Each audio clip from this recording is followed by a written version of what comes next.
The sun is rising over the Danube River, painting the morning sky blood red. But the only sound you hear is a rhythmic, wet thud repeated over and over and over again. You're kneeling naked in the dirt, hands bound brutally tight behind your back. Your wrists are bleeding from the ropes.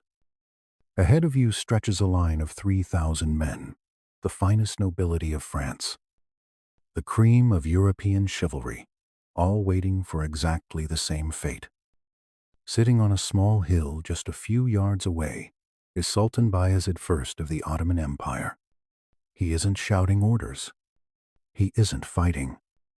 He's simply sitting there, drinking wine and watching the systematic slaughter with cold, calculating eyes.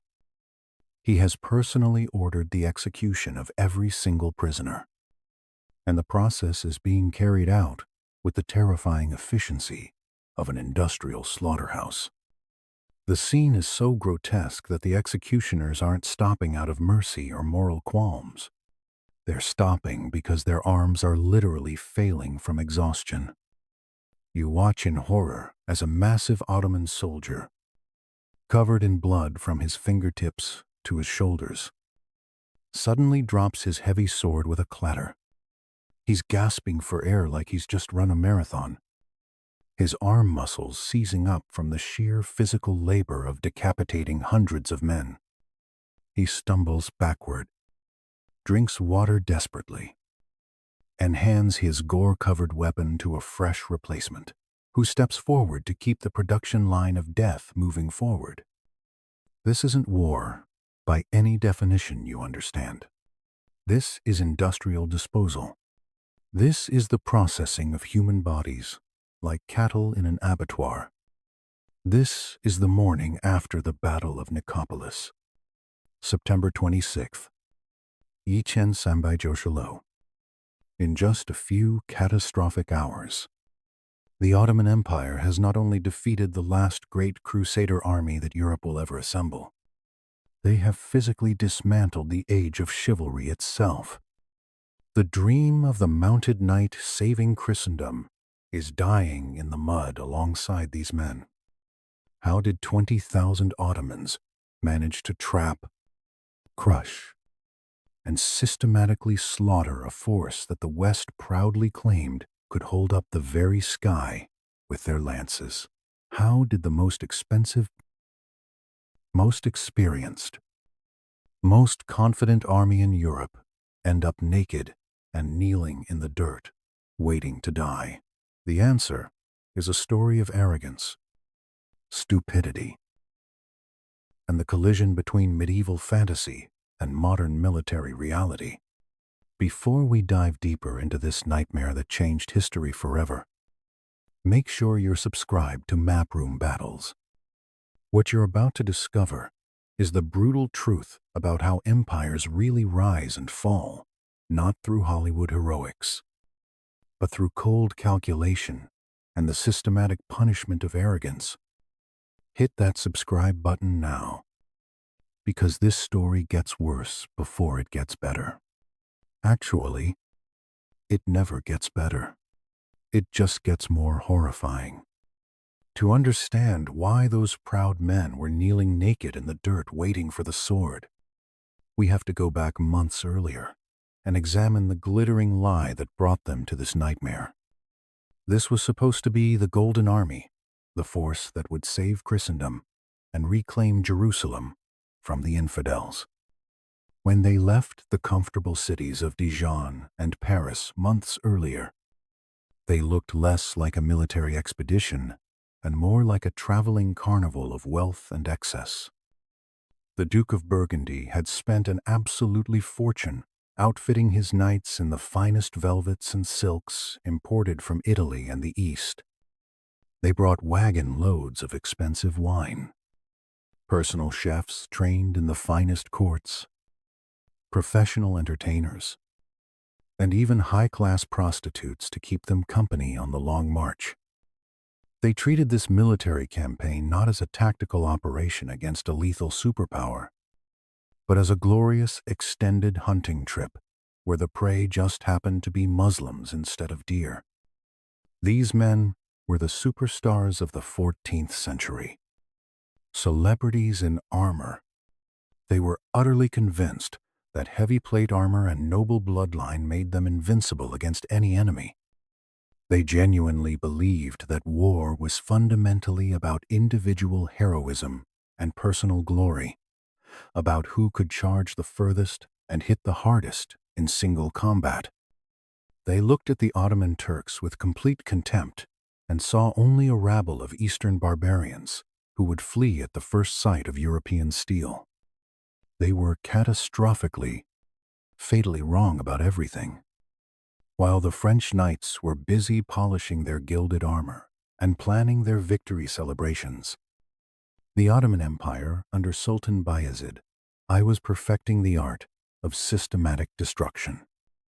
This was a fundamentally new kind of enemy that Europe had never faced before. The Ottomans were centralized, professionally disciplined, and absolutely ruthless in pursuit of victory. They didn't care about honor in the romantic way the French understood it. They cared about winning wars through superior tactics, logistics, and the willingness to do whatever was necessary. The collision at Nicopolis was not just a battle between Christianity and Islam. It was a battle between two completely different eras of human civilization. The medieval mindset of personal glory and chivalric honor was about to be crushed and destroyed by the emerging modern mindset of professional, disciplined warfare. And the French had no idea what was coming for them. The tragedy is that they were warned repeatedly.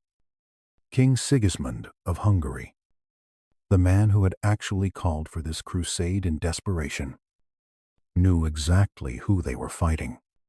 He had fought the Ottomans for years on the frontier. He knew Bayezid's reputation. He knew the terrain intimately. He begged the French knights to be cautious, to use scouts, to respect the enemy's superior mobility and tactical flexibility. But in the eyes of the proud French nobility, Sigismund was just a boring provincial king from an uncivilized frontier kingdom. His constant caution smelled like cowardice to men raised on tales of King Arthur and Roland. They ignored his advice. They mocked him behind his back. They laughed at his warnings. And their arrogance became the architect of their own annihilation. The road to that bloody hill outside Nicopolis was literally paved with atrocities committed by the Crusaders themselves against their own supposed allies. As they marched through the Balkans, this so-called Golden Army pillaged Christian villages and towns. They sacked the fortress town of Rahova, slaughtering the Ottoman garrison after explicitly promising them safe passage if they surrendered. That specific act of treachery is absolutely crucial to understanding what happened next. It was the fuel for Bayezid's cold rage. When the Sultan sat on his throne that terrible morning watching the heads roll, he wasn't just a conqueror celebrating victory. He was a judge delivering a death sentence for war crimes the Crusaders had committed. This is the story of how the greatest army Europe could assemble walked blindly into a trap of their own making. It's a story of heavy cavalry charging stupidly into prepared defenses, of kings betraying kings, and of a military disaster so complete and so devastating that the French court would literally threaten to throw messengers into the river just for delivering the news of defeat. We're going to walk through every decision, every moment of panic, every desperate charge that led to the death of the crusading ideal itself. The Middle Ages didn't end with a whimper or a gradual decline. They ended with the horrible, repetitive sound of a sword striking a neck on the banks of the Danube River, over and over and over again, 3,000 times. Are you ready to witness the death of chivalry because it's not going to be pretty or noble or anything like the stories. To understand the scale of the mistake the Crusaders were making, we have to look at the man they were marching to fight. Sultan Bayezid, I was not the lazy, cowardly Eastern potentate lounging on silk pillows that the French imagined based on their prejudices. He was a force of nature wrapped in human skin. His soldiers called him Yildirim, the Thunderbolt.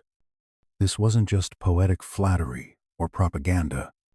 It was an accurate description of his tactical doctrine. In an era where most armies moved at the agonizingly slow speed of an ox cart, limited by their supply trains and the endurance of foot soldiers, Bayezid moved at the speed of pure panic.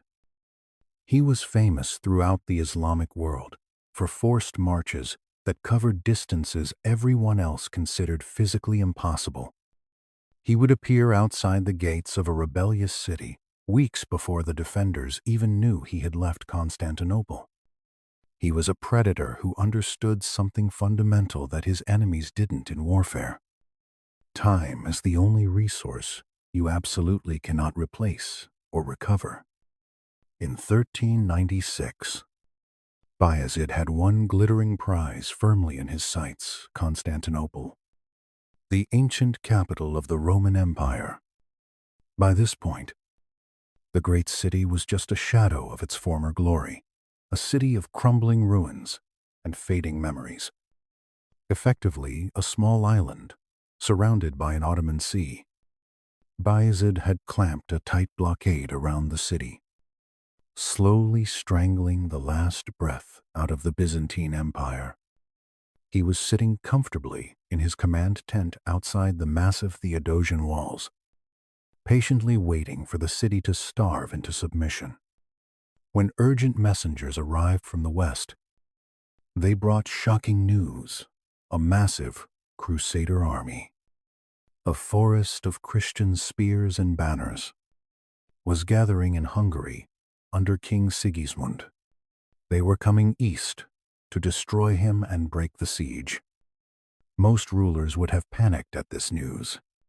Most would have tried to strengthen their siege lines or frantically sent for reinforcements. Bayezid did something completely different that demonstrated his tactical genius.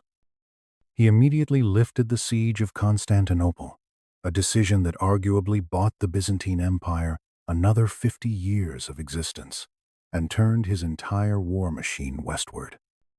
He didn't just send written orders to his scattered forces. He personally summoned the full military weight of his empire, from the Anatolian plateau to the Balkan mountains. The call went out through a sophisticated network of messengers. His army was a terrifying mix of absolute loyalty and controlled fear. He had the Sipahis, the landed heavy cavalry, who fought to maintain their estates and privileges. He had the irregular acungerators who spread psychological terror ahead of the main army. And most dangerously, he had the Janissaries, the Sultan's personal shock troops. Christian boys, taken as children, converted to Islam, and raised from infancy with one singular purpose: total obedience to the Sultan and absolute lethality in battle. Bayezid began moving these forces toward the Danube with his trademark terrifying speed, intending to catch the Crusaders before they even realized the game had started. The thunderbolt was coming, and Europe had no idea what was about to hit them. Standing between this oncoming storm and the rest of Christian Europe was one man who actually understood what was happening: King Sigismund of Luxembourg. If Bayezid was the approaching thunderbolt, then Sigismund was the weatherman who could see the hurricane coming but couldn't get anyone to take shelter. Sigismund was the king of Hungary, which meant he ruled the absolute frontier state of Christendom. He didn't have the luxury of romanticizing the Ottomans or treating them as exotic barbarians. He fought them every single year, in brutal border wars. He knew their tactics intimately. He knew from bitter experience that a heavy cavalry charge, the favorite tactic of Western knights, was completely useless against the fluid, enveloping style of Turkish warfare. Sigismund was a survivor and a realist. He was a skilled politician and deal-maker, sometimes called the Fox for his diplomatic cunning. He had spent years desperately trying to build a buffer zone of allied states to protect his kingdom from Ottoman expansion. He looked at the map every night and saw the terrifying truth: Hungary was the dam holding back a flood that would eventually drown all of Europe. He sent increasingly desperate letters to the royal courts of France, England, and Venice. He wasn't asking for a romantic holy war. He was asking for a strategic military alliance against an existential threat. He wrote with brutal honesty: the loss of this country would result in the inevitable loss of all Christendom. He needed professional, disciplined soldiers who would actually listen to orders, hold defensive lines, and fight a careful, strategic war. What he got instead was his worst nightmare. His call for help was enthusiastically answered, but not by the professional soldiers he desperately needed. It was answered by the bored, glory-hungry, dangerously arrogant nobility of France. When the French knights finally arrived in Buda, the Hungarian capital, the culture clash was instant and toxic. Sigismund looked at these men, peacocks strutting around in heavy steel armor, bragging loudly about how they would chase the Turks all the way to Jerusalem and beyond. And he felt a cold dread settling in his stomach. He tried patiently to explain that the Ottomans were genuinely dangerous, not a joke. He proposed what he thought was a sensible strategy: let the Turks come to them. Use the superior Hungarian light cavalry to harass and tire them. Force Bayezid to fight a defensive battle on their terms. The French knights literally laughed at him to his face. To the Duke of Burgundy and his son, the Count of Nevers, Sigismund was just a provincial king terrified of a few eastern barbarians. The French Marshal Boucicaut, a man legendary for his physical strength, but perhaps not blessed with equivalent foresight, reportedly said with supreme confidence that if the sky itself were to fall, they would hold it up with their lances. Could you imagine that level of arrogance? They weren't interested in strategy meetings. They wanted a hunting map showing them where the prey was. They effectively hijacked the entire crusade from its organizer, Sigismund. The only man who actually knew how to win this war was systematically sidelined in his own capital city. He watched with a sinking heart as the Golden Army marched out of Buda, not in a disciplined tactical formation, but in a chaotic celebratory procession that looked more like a parade than a military operation. They were heading straight for the Danube River and marching directly into the path of the thunderbolt. To understand why the French knights behaved with such suicidal recklessness, we need to look at the rot at the very head of their government back in France. France, in the 1,390 was a superpower without a functioning pilot. King Charles VI was suffering from a terrifying and completely unpredictable madness that modern doctors think might have been schizophrenia or bipolar disorder. 4 years before the Battle of Nicopolis, while riding through a forest on a sunny August day, the king had suddenly drawn his sword without warning, screamed that he was being betrayed by his own guards, and violently attacked his own bodyguards, killing several men before he could be physically restrained and disarmed. This was the man they called the Glass King, because he later developed the delusion that he was made of glass and would shatter at any moment if touched. With the monarch completely incapacitated, the dangerous vacuum of power was filled by the king's uncles, powerful, wealthy dukes like Philip the Bold of Burgundy, who were competing viciously for control of France. They needed a way to project strength internationally, distract the public from the chaos at court, and keep the restless, violent younger generation of knights from tearing the country apart in internal conflicts. A crusade was the absolutely perfect solution to all these problems. It was a political pressure valve. It shipped the most dangerous, aggressive men in France halfway across the world to fight a common enemy instead of each other. But because this was fundamentally a political stunt as much as a military campaign, the emphasis was never on actual strategy or winning. It was on splendor and appearance. Philip the Bold, the Duke of Burgundy, didn't even lead the army himself. Instead, he sent his eldest son, Jean, the Count of Nevers.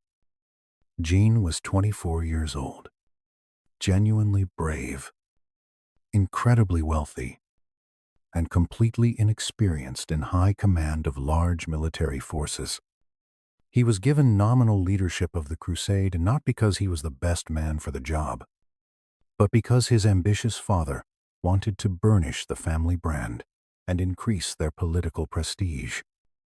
To ensure the inexperienced boy didn't get into too much trouble, he was surrounded by older, battle-hardened advisors like Ngueren de Coucy, perhaps the finest knight of his entire generation. But as we'll see, having access to wisdom and actually listening to that wisdom are two completely different things.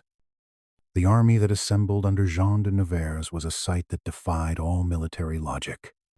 It was dubbed the Golden Army, and the name was absolutely appropriate. The French nobility treated the entire campaign like a mobile fashion show and status competition.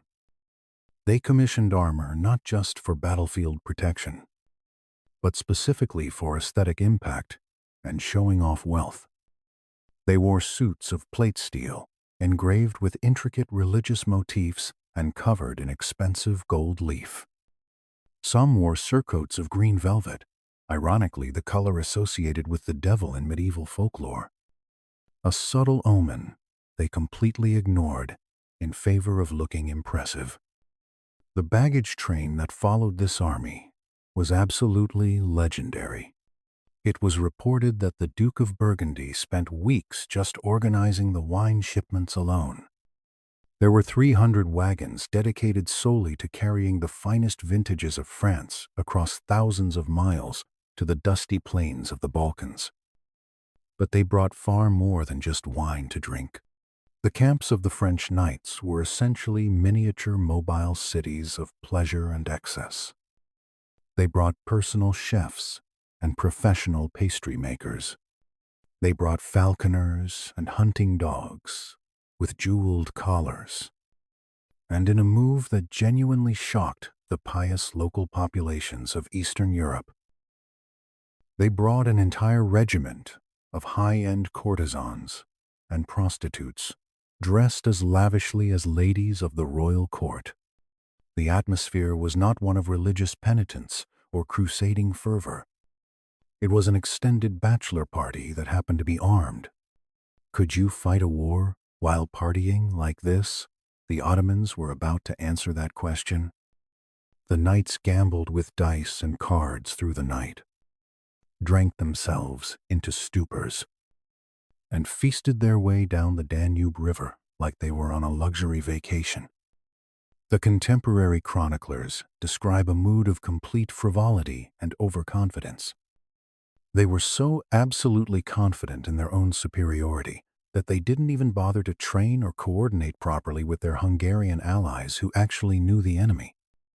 They viewed the Hungarians as uncouth rustics from an uncivilized frontier. and they viewed the Turks as barely human savages. This toxic culture of excess and arrogance bred a dangerous kind of blindness to reality. The young knights, encouraged by the impetuous hangers-on surrounding Jean de Nevers, began to view any kind of caution as a personal insult to their courage. When older, experienced knights like Ducusi carefully suggested basic military measures, like scouting the terrain ahead or establishing proper supply lines.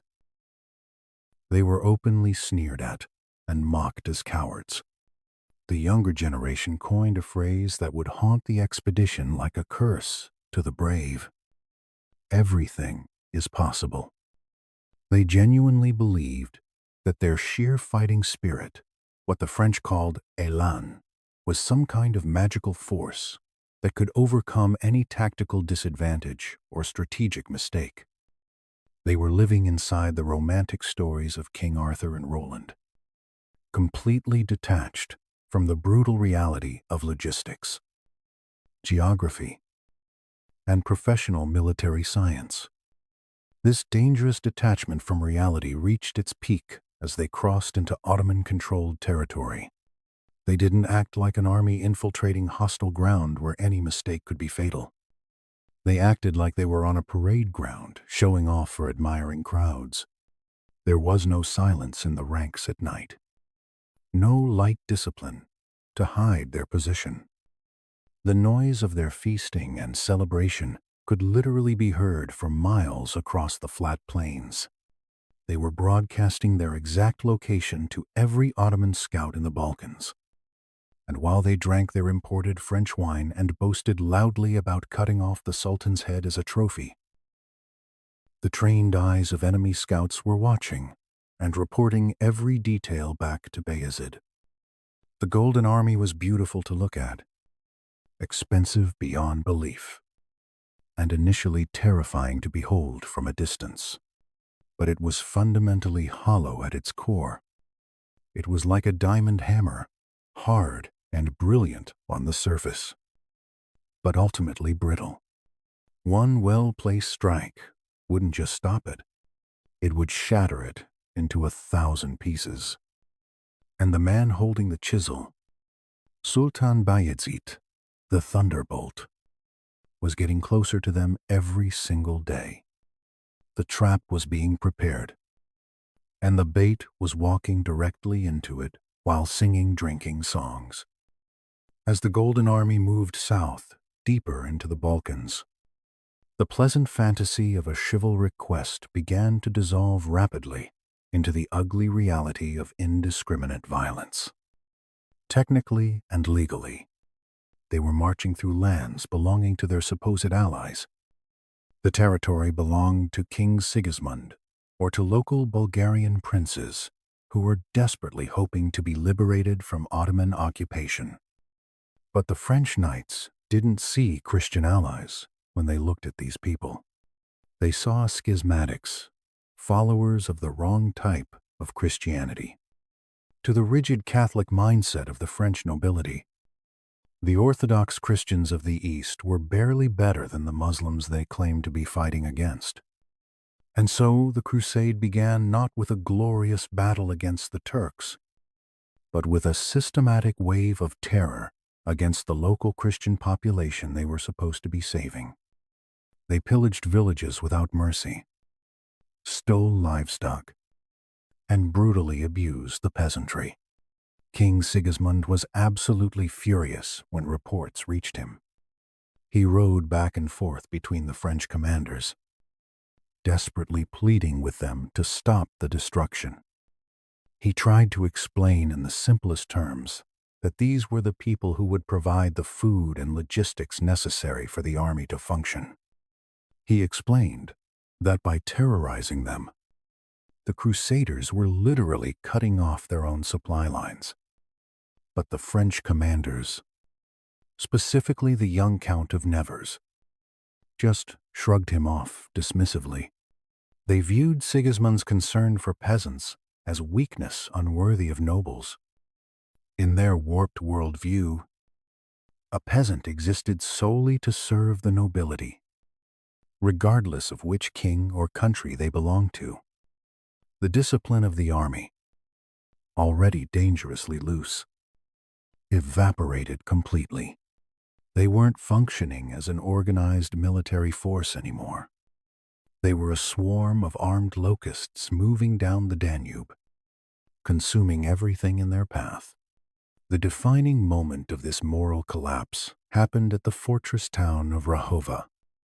This was a relatively small stronghold held by an Ottoman garrison. But the town itself was full of Bulgarian Christians. When the Crusaders arrived and saw the fortress, they saw an opportunity for easy glory. The French knights, desperately eager to blood their swords and prove their courage, launched an enthusiastic assault. The Ottoman governor, realizing he was vastly outnumbered and couldn't possibly win, did what was completely standard in medieval warfare across all cultures. He negotiated a conditional surrender. He agreed to open the gates peacefully in exchange for safe passage for his soldiers and a guarantee of safety for the town's population.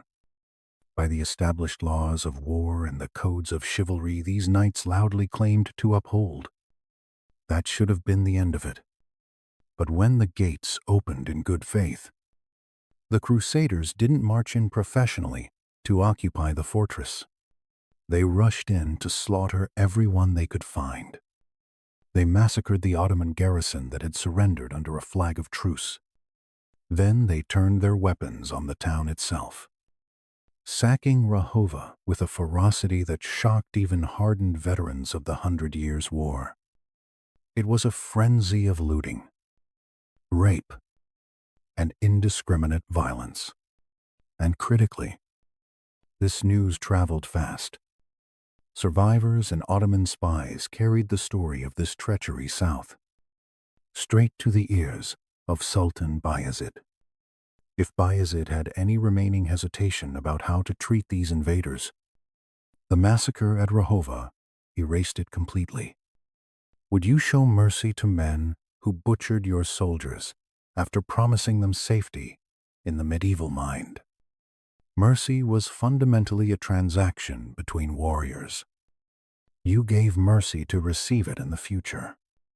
By slaughtering a garrison that had surrendered in good faith under negotiated terms, the Crusaders had effectively torn up the unwritten contract of civilized warfare.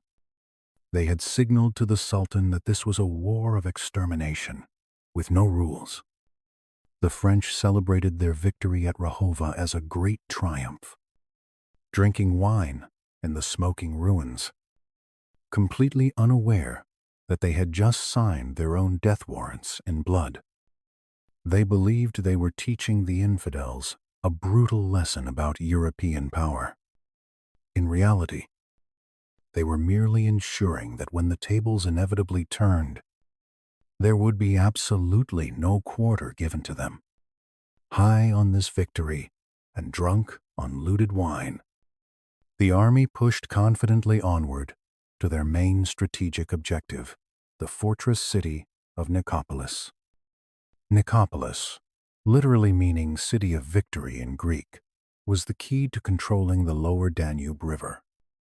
It sat on a high bluff overlooking the water, heavily fortified with thick walls, controlling all the river traffic. If the Crusaders could capture it, they would break the Ottoman grip on the Balkans and cut Bayezid's supply lines. They arrived in mid-September, supremely confident that the city would fall easily, just like Rahova. But Nicopolis was fundamentally different. It was commanded by a man named Doğan Bey, a veteran Ottoman commander who was fiercely loyal to Bayezid and highly skilled. Unlike the Crusaders, Doğan Bey was actually prepared for a serious siege. He had stocked the city with months of food supplies. He had reinforced the walls. He had prepared his men psychologically for a long defense. When the Crusaders arrived with trumpets blaring and banners flying, they rode up arrogantly to the walls, taunting the defenders and expecting to see fear. Instead, they were met with disciplined silence and accurate archery that killed several knights. It was here that the Golden Army hit its first real wall, literally and figuratively. In their supreme arrogance, they had forgotten to bring siege equipment. They had no heavy trebuchets or catapults. They had simply assumed the Turks would see them coming and run away in terror. Now, faced with high stone walls and a determined garrison, the most expensive cavalry in the world was completely useless. You can't charge a wall with horses. So they made the decision to starve the city out through a blockade. But a siege is boring, unglamorous work. It requires digging trenches, building proper latrines, maintaining strict watch rotations, and doing manual labor. The French knights had absolutely no interest in such degrading peasant work. They set up their luxurious camp just out of bowshot and went right back to partying as if they were at court. They turned a siege into a blockade-themed festival. They held elaborate banquets that lasted all night, with multiple courses. Jean de Nevers held court in a silk pavilion tent, repeatedly assured by his optimistic advisers that the Sultan was weeks away, probably fleeing back to Egypt or Asia in terror of French arms. They were so dangerously confident that they didn't even bother to post sentries far enough out to give proper warning of approaching forces. They believed completely in the propaganda they had told themselves that the Sultan was a coward, that the Turks were weak and disorganized, and that God himself was personally ensuring their inevitable victory. Inside the walls of Nicopolis, Doan Bey watched the smoke from the Crusader feasts rising into the evening sky. He smiled. He knew something the French didn't. He knew his Sultan intimately. He knew that Bayezid wasn't fleeing anywhere. The thunderbolt was coming. And every night he sent runners, slipping through the loose Crusader lines, carrying messages south. Hold on. I'm coming. The Crusaders were busy celebrating a victory they hadn't won yet, while just over the horizon, the real war was marching toward them at a speed they literally couldn't imagine. The party was about to end very, very badly. On the evening of September 24th, Etienne Sembai Joshelou, the Crusader camp was a scene of relaxed indulgence and false confidence. The siege of Nicopolis had settled into what seemed like a comfortable stalemate, but nobody seemed particularly worried about it. The French knights were sitting down to yet another elaborate dinner, their tables laden with roasted meats and silver goblets, filled with expensive imported wine. They were laughing and joking at the expense of the supposedly cowardly Sultan, who apparently didn't dare show his face against European steel. The general consensus among the French command was that Bayezid was likely fleeing east to Egypt or deeper into Asia to hide in the desert, far from French lances. The idea that the Ottoman army might be nearby wasn't just dismissed as unlikely, it was treated as an absurd joke. When routine foraging parties started reporting that they'd seen strange cavalry units in the distance, Marshal Boucicaut actually threatened to personally cut off the ears of anyone spreading such lies and dampening the morale of the army. But the ears of the army were about to hear the truth, whether they wanted to or not. As the sun began to dip below the horizon, a scout from King Sigismund's Hungarian light cavalry burst into the French camp at full gallop. He was breathless, covered in dust and dirt, and absolutely terrified. He didn't bring vague rumors this time. He brought precise coordinates and numbers. The Ottoman army was not in Egypt or hiding in the desert. They were not weeks away, as everyone assumed. They were here, right here. They were just 6 hours away, marching down the main road in perfect formation, ready to engage at dawn. The reaction of the French nobility was a masterclass in psychological denial and cognitive dissonance. Instead of immediately sounding the alarm and organizing a proper defense, many of them accused the Hungarian scout of being a traitor or an Ottoman spy, deliberately sent to cause panic and confusion. They were so intoxicated on their own propaganda that they literally could not process contradictory reality when it was presented to them. It took Jean de Nevers himself, hastily rising from his dinner table, to realize the gravity of the situation. The wine was abandoned. The laughter died in their throats like it had been cut off with a knife. The Golden Army suddenly scrambled in a chaotic, drunken panic to find their armor that had been carelessly stored and saddle their horses. And then they saw him. Bayezid did not hide his arrival or try to maintain secrecy. He wanted them to know he was there. He wanted them to be afraid. As darkness fell over the landscape, the hills surrounding Nicopolis on all sides began to glow. Thousands of campfires flickered to life simultaneously, stretching as far as the eye could see in every direction. The Crusaders looked up from their disorganized camp and realized, with dawning horror, that they were no longer the besiegers. They were the besieged.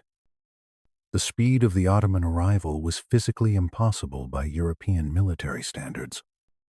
Bayezid had marched his entire army from the siege of Constantinople to Nicopolis, over 200 miles of rough, mountainous terrain in record-breaking time. He had moved his infantry as fast as cavalry moves.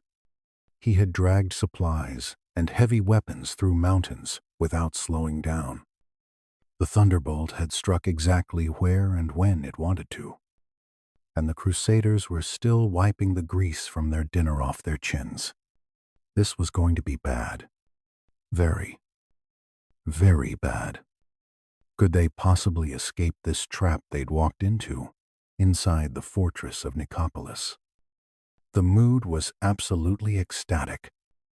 The garrison, which had been on the brink of starvation after weeks of siege, suddenly heard the unmistakable sound of Ottoman war drums echoing in the night. Doğan Bey ordered his men to light their own torches on the walls and cheer loudly for their sultan who had come to save them. The sound of the massive Ottoman army chanting Allahu Akbar from the hills was answered by the cheers of the garrison inside the city, creating a terrifying stereo effect for the Crusaders, trapped helplessly in the middle. That night, the true reality of the situation settled over the European camp like a cold funeral shroud. The geography of the battlefield became crystal clear, and it was absolutely a trap. The Crusaders were pinned with their backs to the wide, completely uncrossable Danube River. There were no bridges. There were no boats. In front of them, occupying all the high ground and the strategic plateaus, was the Ottoman army with superior position. There was no retreat possible. There was no room for tactical maneuvering. They would have to fight their way out directly, uphill, against an enemy that had already won the strategic victory before a single arrow was shot. Yet even in the face of this obvious doom, the French arrogance and pride did not vanish or diminish. Instead, it mutated. It transformed into a desperate, competitive machismo where no one wanted to appear cowardly. As the leaders gathered for a critical war council that would literally define the fate of the entire crusade, the question being debated wasn't, how do we survive this? The question was, who gets to charge first? and claim the most glory. They were about to enter the most important military meeting of the Tains, war, and they brought with them their egos, their petty rivalries, and their complete, fundamental misunderstanding of Ottoman tactics. The trap was set perfectly. The hunter had arrived ahead of schedule, and the prey was busy arguing about who had the shinier spurs and prettier armor. This was going to end in a bloodbath. The sun rose on the morning of September 25th, Iten Senbei Joshilo, illuminating a war council that was literally tearing itself apart. Inside the royal command tent of King Sigismund, the air was thick with tension, sweat, and the suffocating weight of impending violence. On one side stood Sigismund and his experienced Hungarian commanders, men who had spent their entire adult lives fighting the Turks and learning their methods. On the other side stood the French nobility, resplendent in their expensive, polished armor, practically vibrating with impatience to fight. Sigismund opened the council with a battle plan that was, by all objective military standards, tactically perfect. He laid out the battlefield situation like a chess grandmaster explaining a position. He explained to the French in careful detail exactly how Bayezid always fought. The Sultan, he warned repeatedly, always deliberately placed his worst troops in the front line, the Akinju irregular cavalry and infantry, who were poorly armored and poorly trained. Their only job was to harass the enemy, tire them out, and lure them forward into disorder and exhaustion. Behind these expendable troops would be a carefully prepared field of sharpened wooden stakes designed specifically to break any cavalry charge. And only behind those defensive stakes would be the real army, the elite Janissary infantry and the heavy Sipahi cavalry, who were the actual threat. Sigismund's proposal was simple and logical. Let my Hungarians go first. He wanted to send his own light infantry and auxiliary troops forward to clear away the Akanja skirmishers and methodically dismantle the stake defenses. This was the dirty, unglamorous work of war that someone had to do. Once the field was properly clear and the Ottoman defensive traps were fully exposed and neutralized, then the French knights could launch their magnificent heavy cavalry charge to smash the exposed Ottoman center with maximum effect. It was a strategy that used the right tool for the right job at the right time. It preserved the army's most valuable and expensive asset, the heavy cavalry, for the decisive moment when they could actually be effective. It was sensible. It was logical. It was based on years of experience fighting this exact enemy. And to the French knights, it was an absolute unforgivable insult to their honor.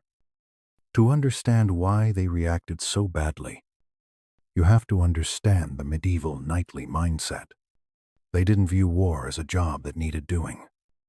They viewed it as a competitive sport where honor and glory were the score being kept. In their twisted worldview, allowing the Hungarians, whom they viewed as semi-civilized frontier peasants, to strike the first blow was completely unacceptable. It would mean the Hungarians got the first honors and the most glory. It would mean the French were following rather than leading.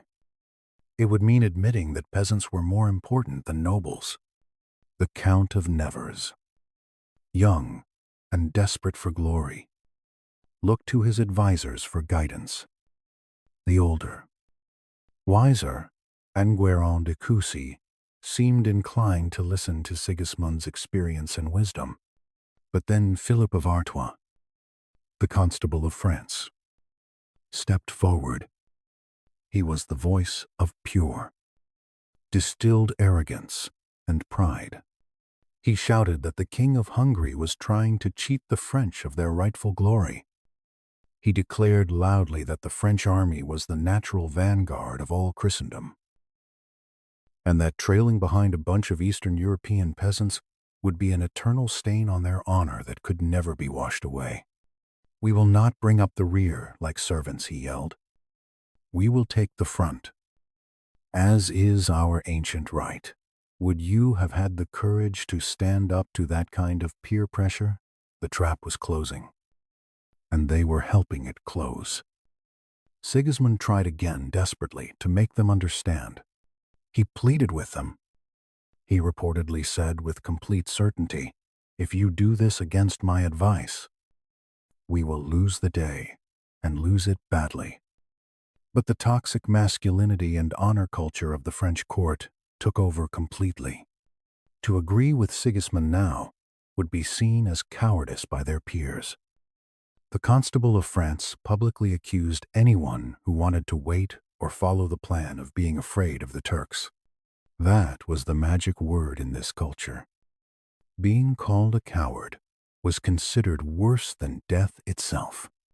The rational voices in the room, including the experienced Ducusi, were effectively silenced by peer pressure. They had to choose between launching a suicidal charge that made no military sense, or being socially ostracized and called cowards for the rest of their lives. They chose suicide over shame. The council broke up in complete chaos.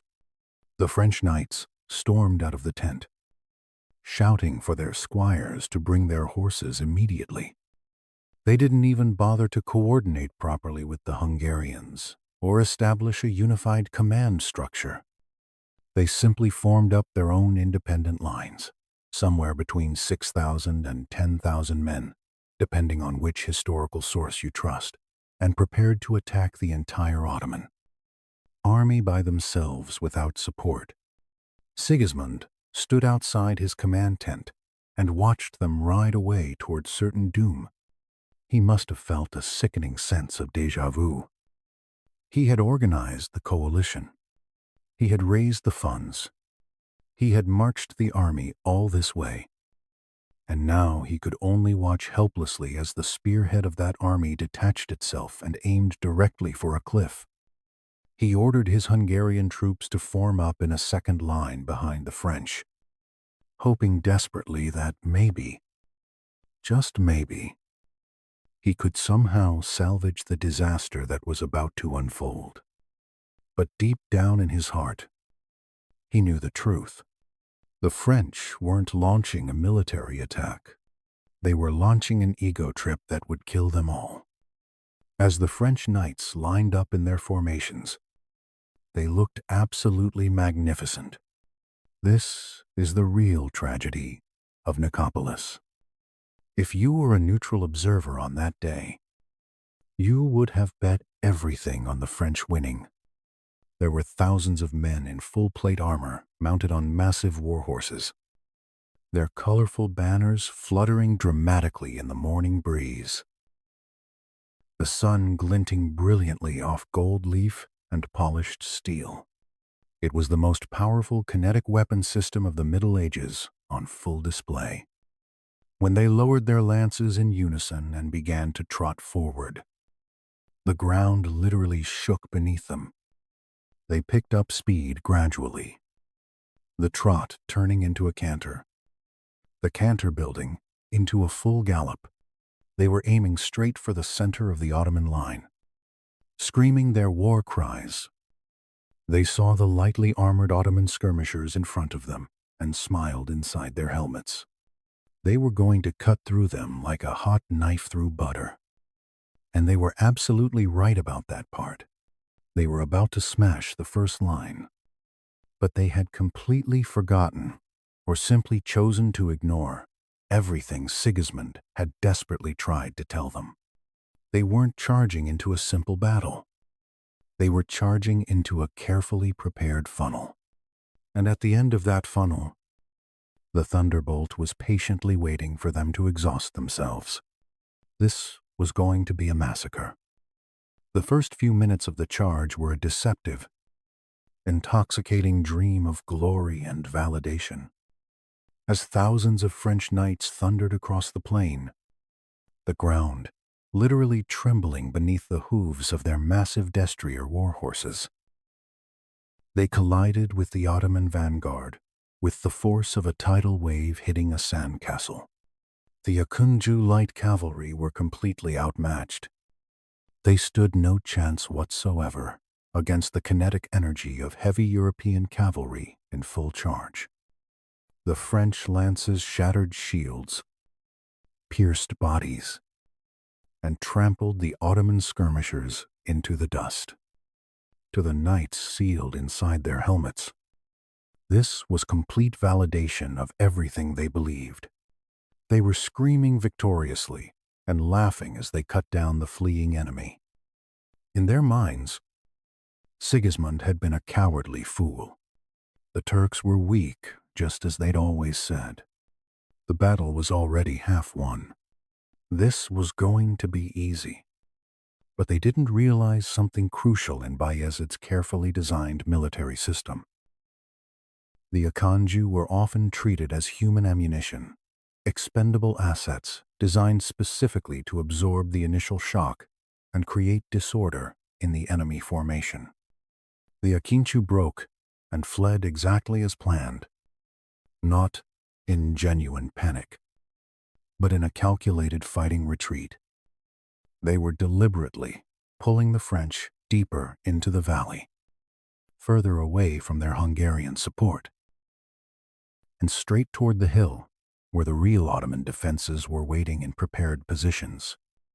As the smoke and dust cleared from the initial slaughter, the French knights saw their next target, the elite Janissary Corps positioned defensively on the slope of a hill.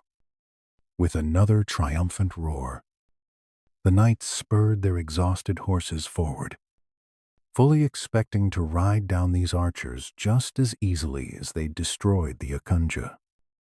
But then the horses suddenly stopped. Horrible screams of agony from the animals filled the air. The front line of the French charge had slammed directly into a hidden wall of wood. Concealed in the tall grass and obscured by the dust were thousands of sharpened stakes driven deep into the ground at an angle, pointing straight at the chests of charging horses. This was the chevaux de frise, a simple but devastatingly effective medieval defense. A horse, no matter how well trained or brave, will absolutely not charge forward into a solid, visible wall of spikes. The unstoppable momentum of the greatest cavalry in Europe died instantly. The glorious charge turned into a confused traffic jam. Now the real trap began to close with mechanical precision. From behind the protective wall of stakes, the Janissary archers opened fire with their powerful composite bows. These weren't the undisciplined random volleys the French were used to facing. This was a coordinated storm of arrows. The Ottoman composite bow was a weapon of terrifying power, capable of punching through chainmail and finding the weak points in plate armor. But the real targets weren't the armored men. They were the unarmored horses. The French knights, trapped in the crush and unable to advance, watched helplessly as their beloved mounts were systematically turned into pincushions by the arrow storm. This was the moment of critical decision. A disciplined commander might have pulled back immediately, regrouped the scattered forces, and waited for infantry support to clear the stakes. But the French were drunk on adrenaline, rage, and wounded pride. They were the Golden Army. They did not retreat under any circumstances. Instead, they did something that sealed their fate permanently. They dismounted. Picture this scene clearly. Thousands of men encased in 60 to 80 pounds of steel plate and chainmail, sliding off their dying horses into the mud and dust. They drew their long swords and axes and began to hack furiously at the wooden stakes, screaming at the archers above them. They were no longer mobile cavalry. They were now the world's heaviest, slowest, and most exhausted infantry, struggling uphill in the heat. But could they still win? Through sheer determination, they managed to chop through enough stakes to create gaps. They pushed forward desperately, driven by manic fury and refusal to accept defeat. And here's the thing about the French knights that makes this story even more tragic. They were arrogant and stupid. Yes, but they were also incredibly dangerous warriors with years of training. Even on foot, even exhausted from the climb, they were still effective killing machines. They waded into the janissaries with their long swords cleaving through leather and flesh. The close quarters fighting was absolutely brutal. The French were actually winning the immediate brawl and pushing the janissaries backward up the hill.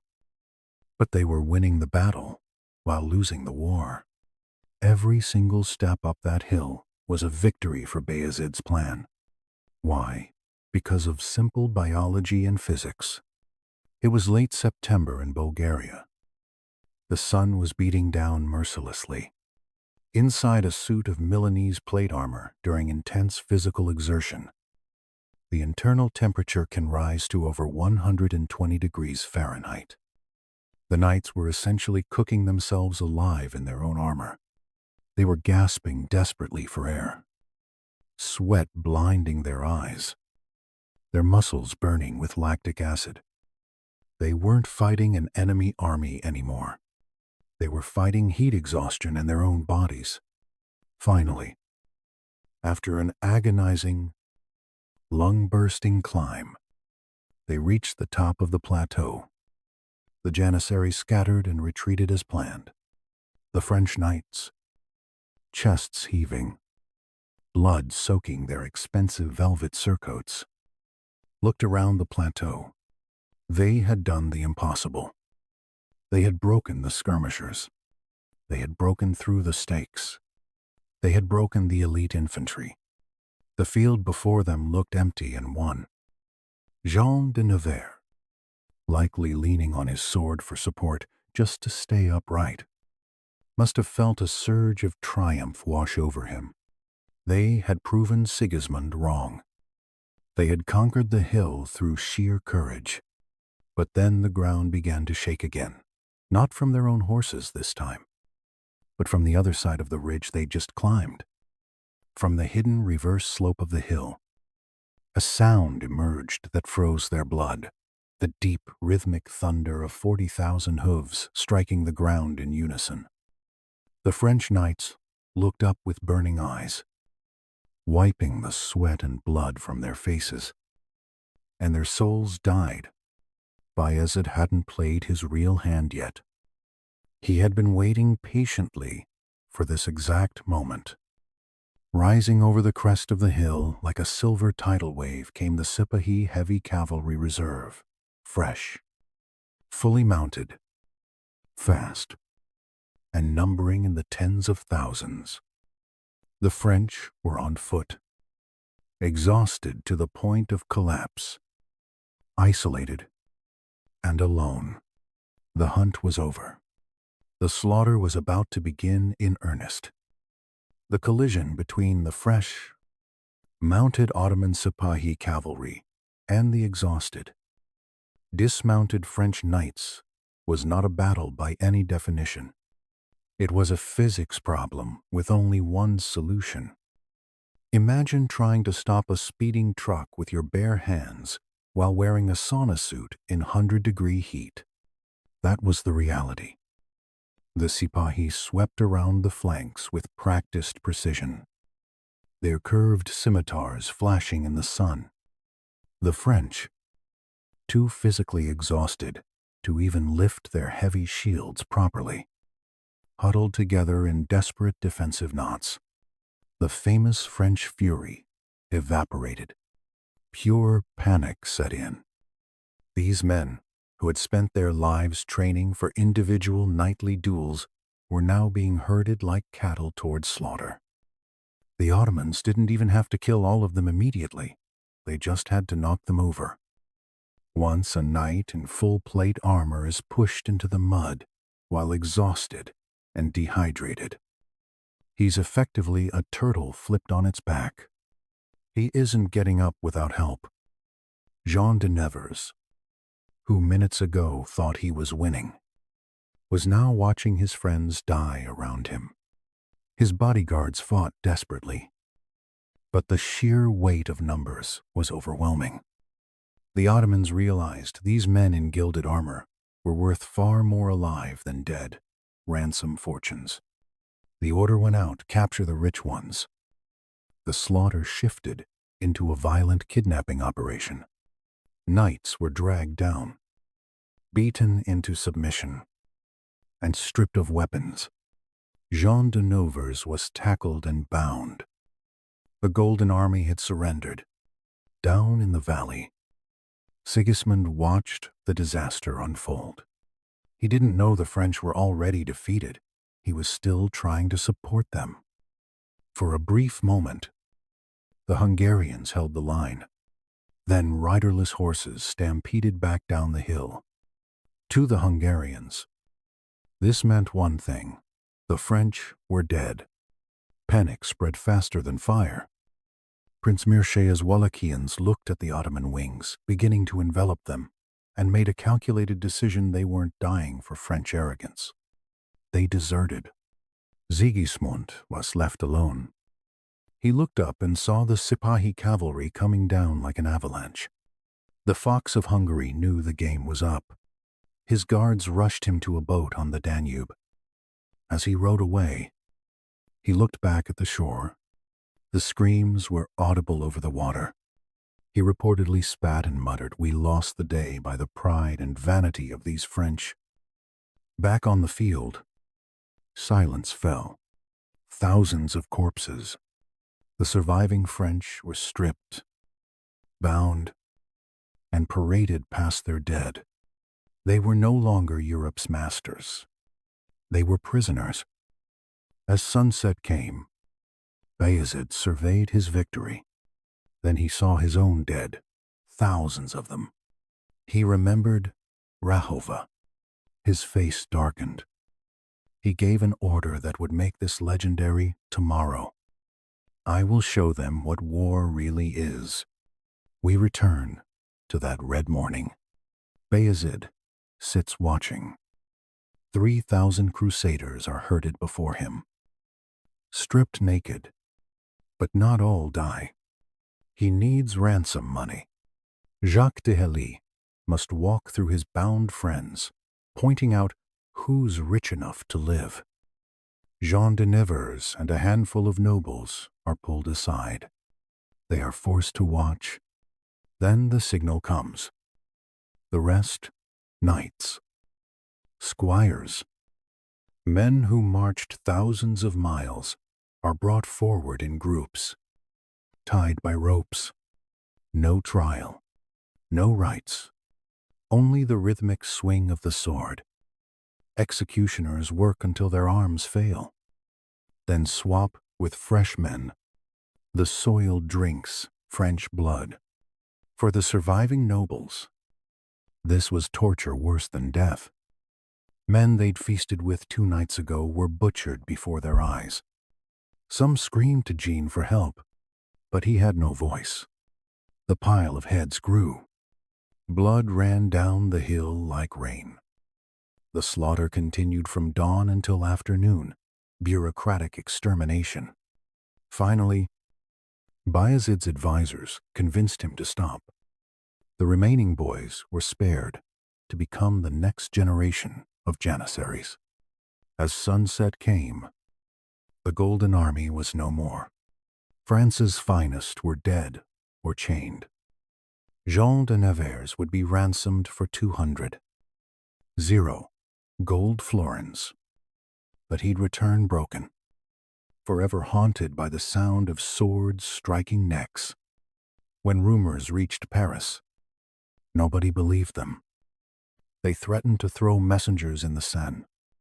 But as skeletal survivors trickled home, silence fell over Europe. Chivalry hadn't just died. It had been executed. Thank you for joining Maproom Battles for this journey into the darkest moment of the Crusades. If you found this story of arrogance and its terrible price compelling, make sure you're subscribed. Hit that notification bell. Our next episode will cover the fall of Constantinople, the inevitable conclusion to this story. And I want to hear from you. Would the outcome have been different if the French had listened to Sigismund, or was the Ottoman military simply too advanced? Comment below. Remember, history is not just about the past. It's a warning for the future.